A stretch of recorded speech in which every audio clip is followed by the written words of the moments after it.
할렐루야, 우리를 배움의 자리로 인도하신 하나님을 찬양합니다. 또한 영상으로 강의에 참여하시는 성도님들 환영하고 축복합니다. 오늘 이 양육으로 인해 우리의 영혼이 새로워지고 또 그리스도의 장성한 분량에 이르기까지 성장할 수 있기를 바랍니다. 로마서 8장은 우리를 향한 하나님의 끊을 수 없는 사랑을 노래합니다. 그 무엇도 우리를 하나님의 사랑으로부터 분리시킬 수 없습니다.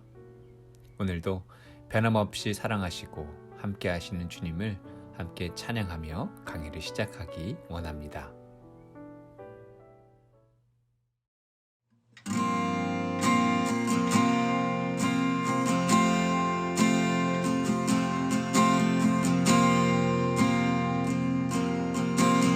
아버지 사랑 내가 노래해, 아버지 은혜 내가 노래해. 그 사랑 변함없으신 거짓 없으신 성실하신 그 사랑, 상한 갈 때 꺾지 않으시는, 꺼져가는 등불 끄지 않는 그 사랑, 변함없으신 거짓 없으신 성실하신 그 사랑,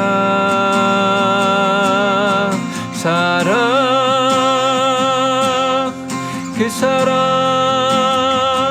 날 위해 죽으신, 날 위해 다시 사신 예수 그리스도, 다시 오실 그 사랑, 죽음도 생명도 천사도 하늘의 어떤 권세도 끊을 수 없는 영원한 그 사랑 예수.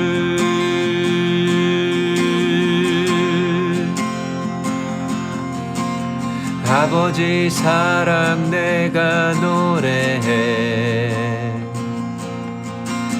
아버지 은혜 내가 노래해. 그 사랑 변함없으신 거짓 없으신 성실하신 그 사랑,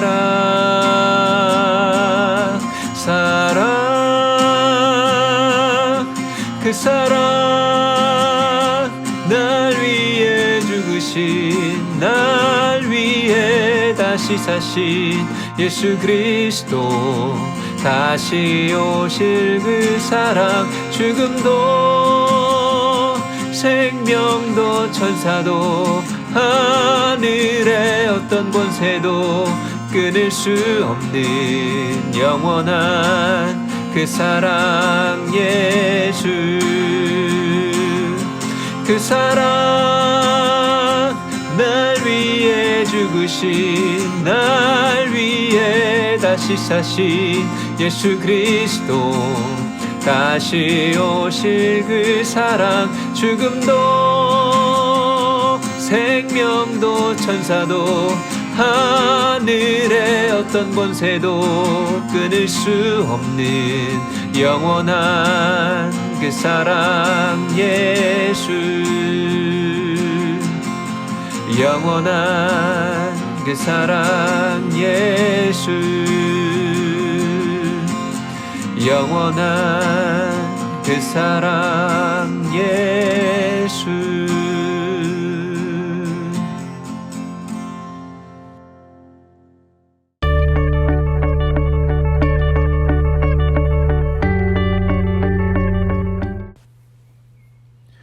왕관누이 한인교회 성경공부 신약편 6번째 강의입니다. 지난주까지 저희는 신약 성경의 역사서에 해당하는 복음서를 함께 살펴봤습니다. 오늘부터 서신서를 함께 보겠는데요. 먼저 신약 성경의 여러 서신서들에 대한 개론을 나눈 후 첫 번째 서신인 로마서를 살펴보도록 하겠습니다. 표를 참고해 주시고요. 서신서들 중 가장 먼저 기록된 서신은 야고보서입니다. 야고보서의 기자는 야고보, 제자 야고보가 아닌 예수님의 동생 야고보이고요. 참고로 제자 야고보는 12제자들 중에 첫 순교자로 생을 마감합니다. 예수님의 동생 야고보가 예루살렘 교회의 수장이 되고 그리고 예루살렘에서 이 야고보서를 기록합니다. 야고보서는 서기 45년경에 기록된 것으로 알려져 있습니다. 그 다음 기록된 서신은 갈라디아서인데요. 이 갈라디아서는 바울에 의해 기록되었고요. 그가 안디옥에 있을 때 서기 48년에 기록된 것으로 알려져 있습니다. 이 시기는 사도 바울과 바나바가 1차 선교 여행을 마치고 안디옥에 돌아와 2차 선교 여행을 가기 전 그 사이에 기록된 말씀입니다. 하지만 이 갈라디아서의 저작 연도에 대해서는 성경학자들 간에 참 견해 차이가 많이 있습니다. 하지만 정설로는 그가 48년에 안디옥에서 기록된 것으로 알려져 있습니다. 그 다음 기록된 서신은 데살로니가 전후서인데요. 이 또한 바울에 의해 쓰였고요. 바울이 2차 선교 여행 중에 고린도에서 2년간 머물렀다라고 지난 강의 때 말씀드렸습니다.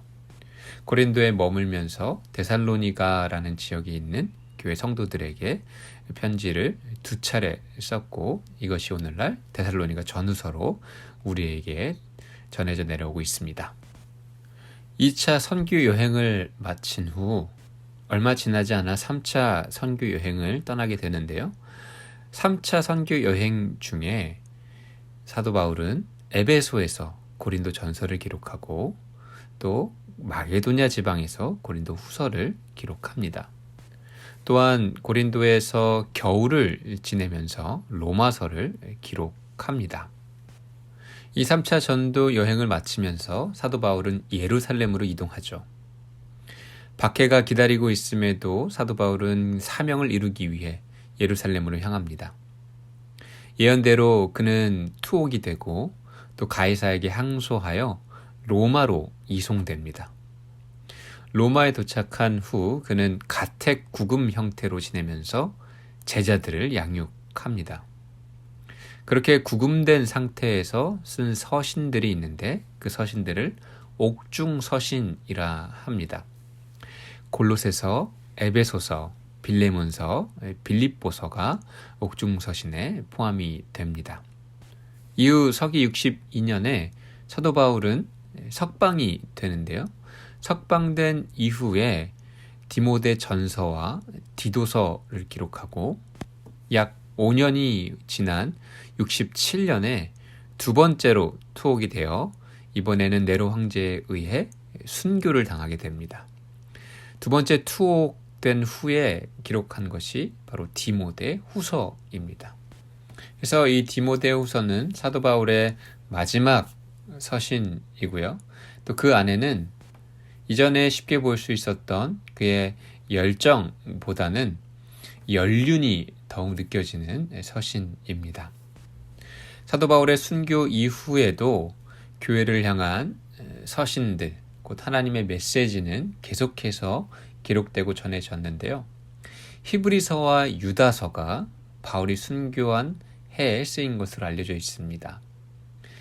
히브리서는 저자가 미상이고요. 유다서는 그 이름과 같이 유다, 이 유다도 예수님의 동생 유다입니다. 베드로 전후서는 베드로에 의해 서기 68년에 기록되었고요. 서기 70년에 예루살렘 함락이라는 큰 사건이 있은 후에 85년부터 96년 사이에 사도 요한이 요한복음을 포함한 요한 1, 2, 3서 그리고 반모섬에 유배되었을 때 요한 계시록을 기록합니다. 그래서 신약 성경의 3분의 2에 해당하는 이 서신서들은 약 50년의 세월에 걸쳐 기록된 것들이고요. 대부분이 특정 교회의 특별한 상황 속에서 기록된 것들이기에 그 안에 담긴 말씀을 더 깊이 이해하고 또 오해를 피하기 위해선 교회와 당시 상황에 대한 연구가 반드시 필요합니다. 또한 제가 정리해드린 이 서신서들의 기록 연대에 대해서는 성경 학자들마다 견해가 다르기 때문에 제가 드린 것은 정서를 토대로 나눠드린 거다라고 생각해 주시면 좋겠습니다. 앞으로 이 서신서들을 통해 참되고 지혜로운 그리스도인 또 주님의 제자로 성장할 수 있기를 바랍니다. 서신서들 중에서 가장 먼저 볼 서신서는 바로 로마서인데요. 우리 로마서 핵심 구절 1장 16절과 17절 말씀을 함께 읽어 보겠습니다. 시작. 내가 복음을 부끄러워하지 아니하노니 이 복음은 모든 믿는 자에게 구원을 주시는 하나님의 능력이 됨이라. 먼저는 유대인에게요 그리고 헬라인에게로다. 복음에는 하나님의 의가 나타나서 믿음으로 믿음에 이르게 하거니와 기록된 바 오직 의인은 믿음으로 말미암아 살리라 함과 같으니라. 아멘. 로마서에는 여러 별명이 있습니다. 성경 중에 성경, 성경의 보화, 모든 성경을 이해하는 열쇠 등 신약 성경뿐 아니라 성경 전체를 이해하는데 무척 중요한 역할을 하는 책이라 볼 수 있습니다. 그 이유 중 하나가 이 로마서가 바로 복음의 정수를 다루고 있기 때문이죠. 종교개혁자 마틴 루터는 이 로마서 1장 17절 말씀을 읽고 회심하여 종교개혁을 일으켰습니다. 그는 이 로마서가 진정 신약의 주요한 부분이며 참으로 가장 순수한 복음이라 말했습니다. 마틴 루터와 더불어 종교개혁의 주역이라 할 수 있는 존 칼빈은 이렇게 말했어요. 만일 우리가 이 서신서를 진정으로 이해한다면 우리에게는 성경의 가장 심오한 보물들 모두에 다가갈 수 있을 것이다. 그만큼 로마서는 성경 내에서 중요한 책입니다. 로마서의 개론에 대해서 함께 보겠는데요. 로마서의 제자에 대해서는 이견이 없습니다. 로마서의 저자는 사도 바울이고요. 다만 로마서 16장 22절에 언급된 것처럼 더디오라고 하는 제자가 사도 바울의 말을 대필한 것으로 알려져 있습니다. 그가 3차 전도 여행 시 고린도에 있는 가이오라는 성도 집에 머물면서 이 서신을 기록했는데요. 이 서신을 기록한 목적은 먼저 로마 교회 교인들을 방문할 계획을 알리기 위함이었습니다. 3차 선교 여행 중이었던 사도 바울에게는 그 다음 선교 여행에 대한 계획이 있었는데요. 그것은 바로 예루살렘에 도착해 로마로 간 후 서바나, 곧 현재 스페인으로 가는 것이었습니다. 스페인은 당시의 땅 끝으로 알려진 나라였어요. 그래서 그 선교 여행을 가기 위해 로마에 들릴 것을 미리 알려준 것이죠. 또한 그 선교 여행에 필요한 것들에 대한 후원을 요청하고자 이 로마서를 기록했습니다. 하지만 이 로마서를 기록한 본질적인 목적은 로마 교회 내에 존재했던 유대인 기독교인과 이방 기독교인들 사이의 갈등을 해소하기 위함이었습니다. 그들 안에 어떤 갈등이 있었고 그 갈등이 왜 생겼는지에 대해 알기 위해선 로마 교회의 역사를 봐야 합니다. 먼저 로마 교회는 사도 바울이 세운 교회가 아닙니다. 오순절 사건 기억하시죠? 그때 당시 곳곳에 흩어져 있던 유대인들이 유월절을 지키기 위해 예루살렘에 모였습니다. 그리고 성령 강림 사건이 있었죠. 그 사건을 보고 체험한 이들이 로마로 돌아가 세운 교회가 바로 로마 교회였습니다. 그러다 서기 49년에 글라우디오 황제의 칙령에 의해 로마에 사는 모든 유대인들이 추방을 당하는 일이 생기는데요. 그 이유는 제국의 수도 로마에 유대인의 수가 급증했기 때문입니다. 이 칙령에 의해 로마 교회 내에 유대인 성도들이 대거 빠져나가게 된 것입니다.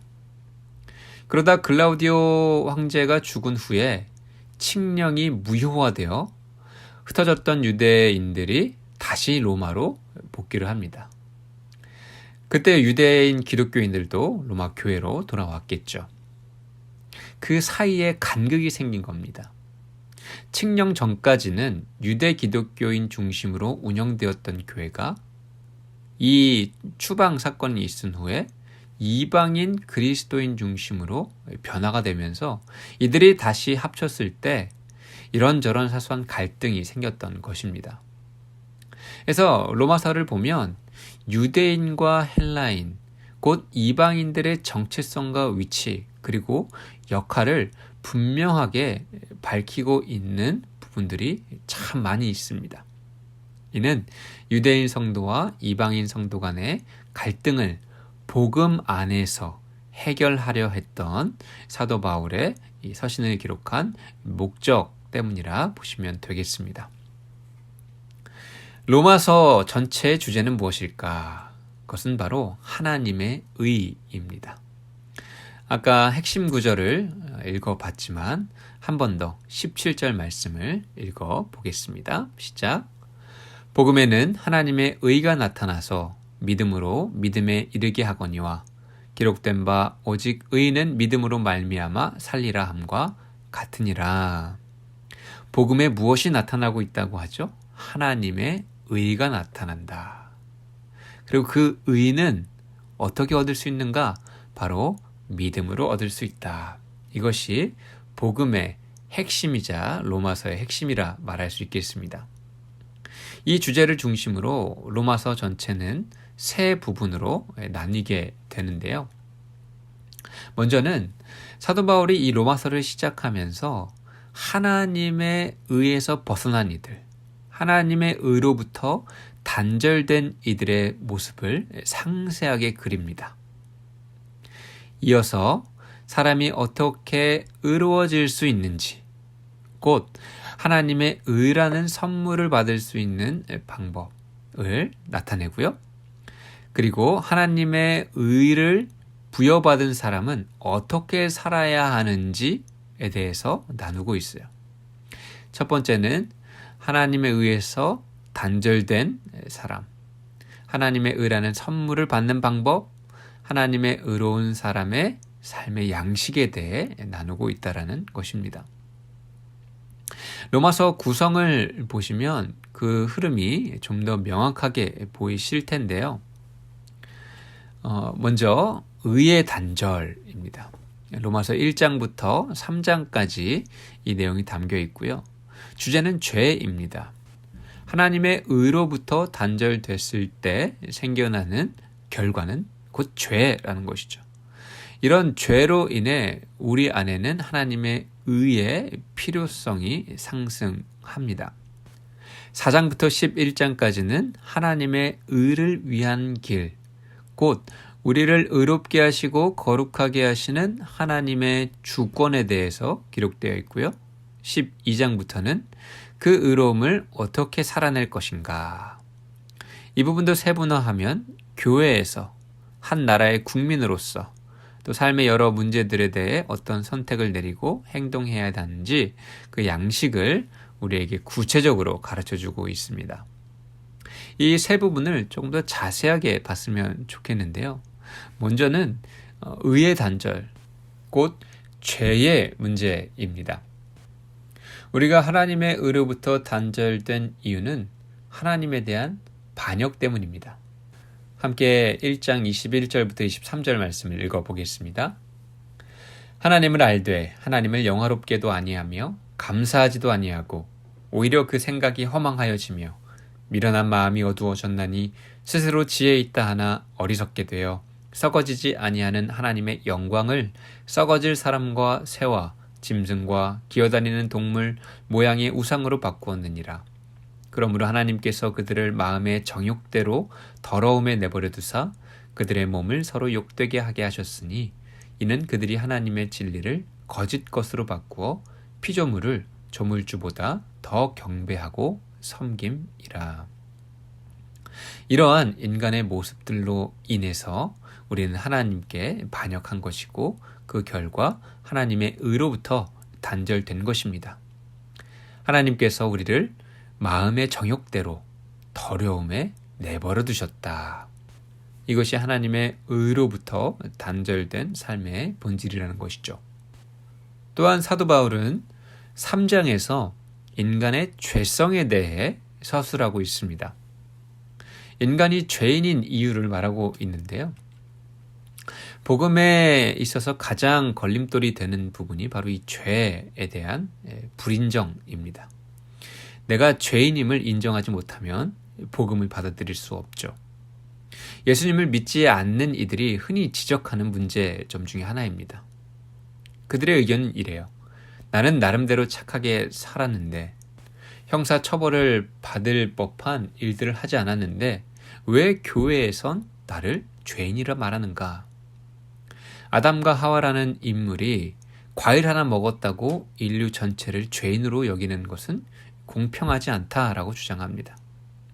이 부분에 대해 사도 바울이 인간의 죄성을 지적하고 있어요. 그가 3장 10절부터 18절에 인용한 말씀은 사람에 대한 하나님의 평가였습니다. 한번 읽어보겠습니다. 기록된 바 의인은 없나니 하나도 없으며 깨닫는 자도 없고 하나님을 찾는 자도 없고 다 치우쳐 함께 무익하게 되고 선을 행하는 자는 없나니 하나도 없도다. 그들의 목구멍은 열린 무덤이요 그 혀로는 속임을 일삼으며 그 입술에는 독사의 독이 있고 그 입에는 저주와 악독이 가득하고 그 발은 피 흘리는데 빠른지라. 파멸과 고생이 그 길에 있어 평강의 길을 알지 못하였고 그들의 눈앞에 하나님을 두려워함이 없느니라. 여기서 사도 바울이 언급한 이 죄인의 모습은 하나님의 의와 정반대되는 모습을 가리키고 있습니다. 이런 절망적인 현실 속에서 하나님께서 우리에게 빛을 비춰주시고 살 길을 내주셨는데요. 그것이 바로 의를 위한 길입니다. 이를 가리켜 이신칭의 교리라 할 수 있는데요. 이는 오직 믿음으로 말미암아 의롭다함을 얻다라는 의미입니다. 오직 의인은 믿음으로 말미암아 살리라. 로마서 3장 22절 24절 읽어보겠습니다. 시작. 곧 예수 그리스도를 믿음으로 말미암아 모든 믿는 자에게 미치는 하나님의 의니 차별이 없느니라. 모든 사람이 죄를 범하였음에 하나님의 영광이 이르지 못하더니 그리스도 예수 안에 있는 성령으로 말미암아 하나님의 은혜로 값없이 의롭다 하심을 얻은 자 되었느니라. 아멘. 하나님께서는 모든 사람에게 공평할 수 있는 이 믿음이라는 매개체를 사용하여 하나님의 의를 우리에게 주기로 작정하셨습니다. 그리고 그 믿음은 우리를 위해 화목 제물이 되어주시고 죽기까지 순종하여 십자가에서 우리의 죄를 속량하시고 아담과 하와가 지은 죄로 말미암아 깨어지고 갈라진 하나님과의 관계를 화평케 하신 이 예수 그리스도를 믿는 믿음으로 우리는 의롭다함을 얻게 된다는 것이죠. 이것이 참 놀라운 기독교의 신비입니다. 믿음으로 의롭다함을 얻는다. 이 진리는 우리의 머리로는 도무지 이해할 수 없는 진리입니다. 내게 가치가 있는 무언가를 지불해서 얻는 것도 아니고 오직 은혜로, 오직 믿음으로 구원을 얻는다? 그렇게 구원을 얻은 것을 증명할 수 있는 어떤 증서가 있는 것도 아니고 이 신앙이라는 것이 또 복음이라는 것이 참 놀랍고 신비로운 것입니다. 하지만 이 하나님의 이신칭의의 은혜, 곧 믿음으로 말미암아 의롭다 인정해 주시는 이 진리는 우리로 하여금 죽음의 권세로부터, 죄의 권세로부터, 율법의 권세로부터 자유를 누리게 합니다. 그것이 로마서 5장, 6장, 7장에 기록되어 있고요. 또한 성령 안에서 생명의 영이신 성령 안에서 참된 자유를 누리게 하신다. 이것이 믿음으로 말미암아 또 은혜로 말미암아 의롭다함을 받은 자가 누리는 복입니다. 그래서 개신교의 시작이라 할 수 있는 종교 개혁자들은 이 복음의 내용들을 캐치프레이즈로 담아 전했는데요. 솔라 그라티아, 오직 은혜로, 솔라 피데, 오직 믿음으로, 솔라 스크립투라, 오직 말씀으로 사는 자들이 성도이고, 그리고 그 위에 세워진 것이 교회라는 것이죠. 이 모든 개혁의 기초가 이 로마서에 자리하고 있다라는 것입니다. 그 외에 9장에서는 하나님의 의와 이스라엘, 곧 유대인과의 관계에 대해 말하고 있습니다. 이어서 의로운 자의 삶, 실천과 적용 편인데요. 로마서 12장 1절부터 13장 14절까지는 일반 권면에 속하고요. 14장 1절부터 15장 13절까지는 로마 교회의 특정 상황에서 나타나야 하는 하나님의 의를 다루고 있습니다. 해서 12장부터 13장까지는 일반 권면, 14장 15장은 특별 권면이라 분류합니다. 하지만 일반 권면이든 특별 권면이든 의로운 자의 삶을 관통하는 어떤 기독교적인 정신이 있는데요. 그것은 로마서 12장 1절과 2절에 기록되어 있습니다. 제가 한번 읽어드리겠습니다. 그러므로 형제들아, 내가 하나님의 모든 자비하심으로 너희를 권하노니 너희 몸을 하나님이 기뻐하시는 거룩한 산 제물로 드리라. 이는 너희가 드릴 영적 예배니라. 너희는 이 세대를 본받지 말고 오직 마음을 새롭게 함으로 변화를 받아 하나님의 선하시고 기뻐하시고 온전하신 뜻이 무엇인지 분별하도록 하라. 이 말씀은 그리스도인으로서 하나님의 말씀대로 살아가기 위해서 반드시 염두해야 될 정신입니다. 곧 영적인 예배자로 사는 것, 또한 하나님의 뜻을 분별하고 순종하며 사는 것입니다. 이런 큰 틀 안에서 사도 바울은 성도로서 또 교회의 지체로서 한 나라의 국민으로서 어떻게 하나님의 사랑을 또 말씀을 뜻을 실천하며 살지에 대해서 아주 구체적으로 나누고 있는데요. 겸손이란 무엇인가, 믿음이란 무엇인가, 세금에 관한 부분, 형제를 비판하는 것에 대한 부분, 음식을 대하는 것에 대한 부분 등 삶의 전반적인 부분들의 신앙을 접목시키고 있는 것을 볼 수 있습니다. 그리고 15장 후반부터 16장까지 로마 방문 예고와 성도들을 향한 문안 인사로 로마서를 마무리합니다. 이 로마서에는 암송하면 유익한 구절들이 매우 많은데요.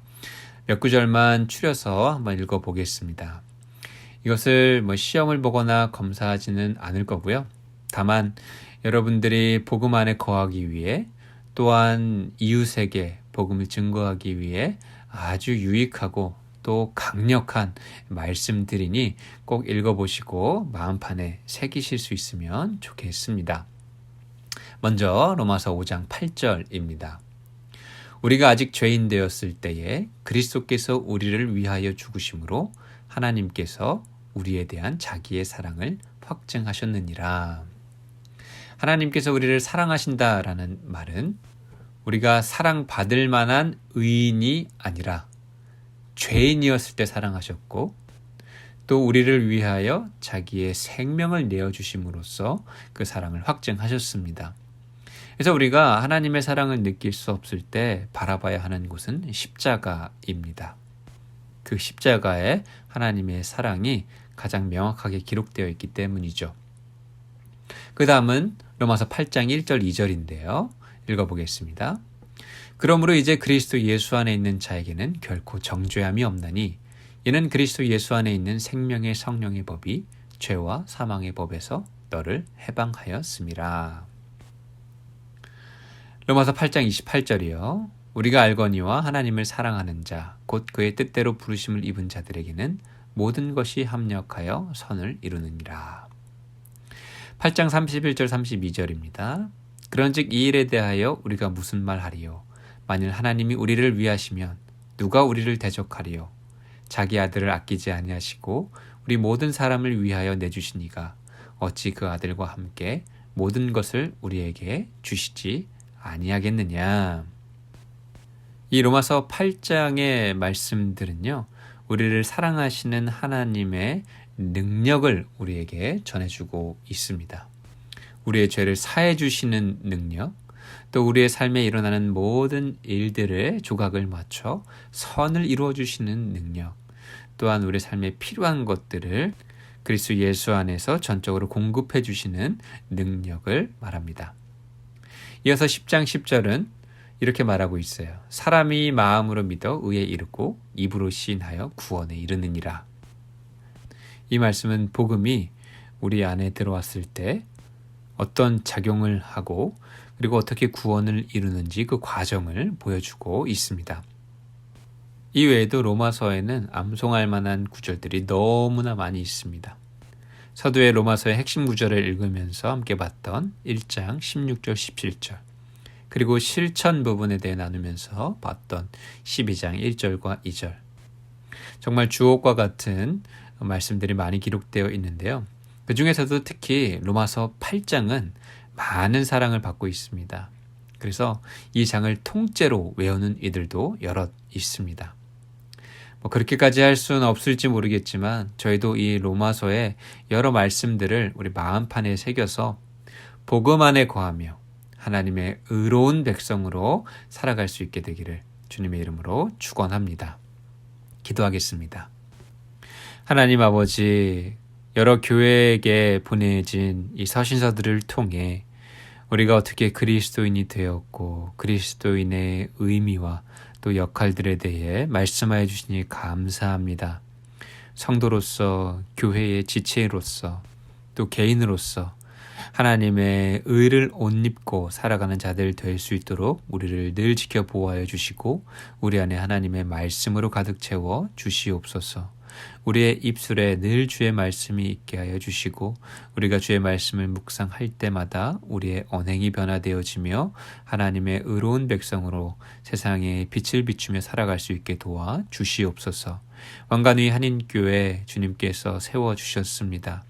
로마서에 나타난 그 교회처럼 복음으로 하나 되는 교회, 그 능력으로 충만한 교회, 기쁨으로 가득한 교회가 될 수 있도록 주님 은혜를 베풀어 주시옵소서. 그 놀라운 은혜가 교회를 통해 각 가정마다 개인마다 사업체에 흘러가게 도와주시옵시고 풍성한 복음의 열매들이 맺히게 하여 주옵소서. 감사드리며 모든 말씀 살아계신 예수 그리스도의 거룩하신 이름으로 기도합니다. 아멘.